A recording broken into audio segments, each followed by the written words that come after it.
Hello, I'm Pat Frank, your Clerk of the Circuit Court for Hillsborough County. I'd like to welcome you to our Jury Service Auditorium. Remember when you received your summons for jury duty? You may have noticed that the summons was sent from me, Pat Frank. You may wonder, who is Pat Frank and how is she connected to your jury service? I'm not a judge, I'm not a lawyer. Just who am I as Clerk of the Circuit Court? Today, that mystery will be solved for you. Let's take a trip back in time to the 1800s, a time when this country was still in its infancy and had far fewer states. While the eastern part of our nation was pretty well defined, there really was a Wild West, where territories were sparsely populated with adventurous dreamers looking for a better life. During this period, judges traveled on horseback or by carriage to different locations, which were called circuits, to hold court in each town in their circuit on a regular basis, perhaps once a week or once a month. They were called circuit riders. Today, our circuit and county courts are our trial courts. Here in Hillsborough County, we are the 13th Judicial Circuit. Some circuits are comprised of several smaller counties, but because of our size, Hillsborough County has its own circuit. But let's return to the Wild West days. They did seem to be more exciting, didn't they? That's actually when my office originated. The first clerk in territorial Florida was appointed by Andrew Jackson, who was provisional military governor before the Florida Territory was even established. It was the clerk's job to record all of the proceedings in the courts, as well as to register all of the deeds and carefully keep all of the records of the county, which was very difficult.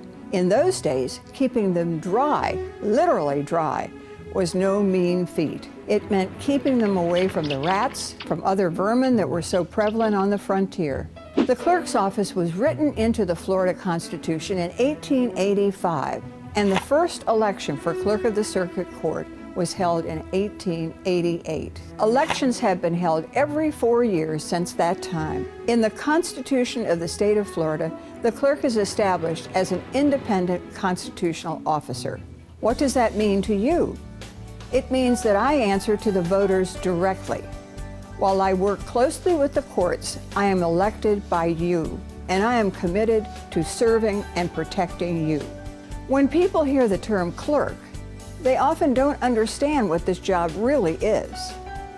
As Clerk of the Circuit Court, I actually have more than 1,000 individual responsibilities. These fall generally into 3 categories: partnering in the court system, safeguarding your tax dollars, and preserving the records of your life.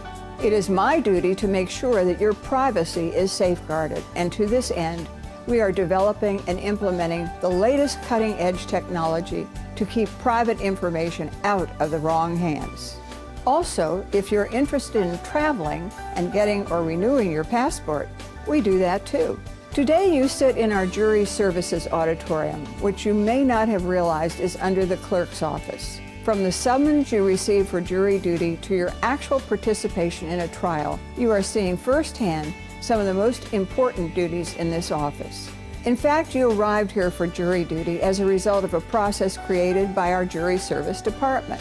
We now have a brand new electronic system, which we have put in place to assist the judges to perform their work more effectively and to make our services more efficient and pleasant for everyone. Here's how you got here. A few months ago, the judges set certain cases for trial this week. At that time, they notified us of these trials. Jury Services retrieved your names from the Florida Department of Highway Safety and Motor Vehicles database.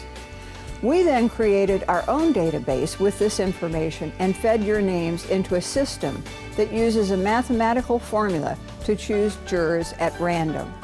We do not pick and choose by name. As a result, a jury summons was sent to you at the last known address you provided to the Florida Department of Highway Safety and Motor Vehicles. If you are chosen as a juror, you sit in on a case. If you are not, you will be sent back to the Jury Services Auditorium. You may be selected randomly again to sit on another panel.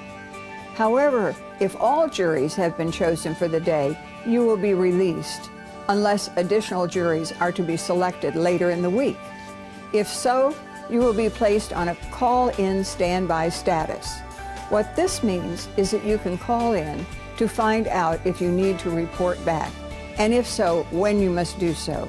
If you are selected to serve on a jury, you will see our clerks perform some of their most important duties, such as keeping track of the jury selection process, swearing in witnesses, marking exhibits, and accepting evidence admitted in trial, which is locked up in one of our vaults. When the trial is over and the jury announces its decision, our clerks read the verdict and record the information. The clerk's office is also responsible for paying those of you who are eligible for payment through our accounting department. And we offer a letter for employers to verify your service. So much of what we do is interconnected with the judiciary, such as giving excusals or postponement requests to the judges, and then notifying people as to whether these requests were granted or denied. You have a lot on your plate as you begin your jury duty. And today my focus is on you, your role as a juror, and your connection to the clerk's office. So good luck and goodbye until we meet again.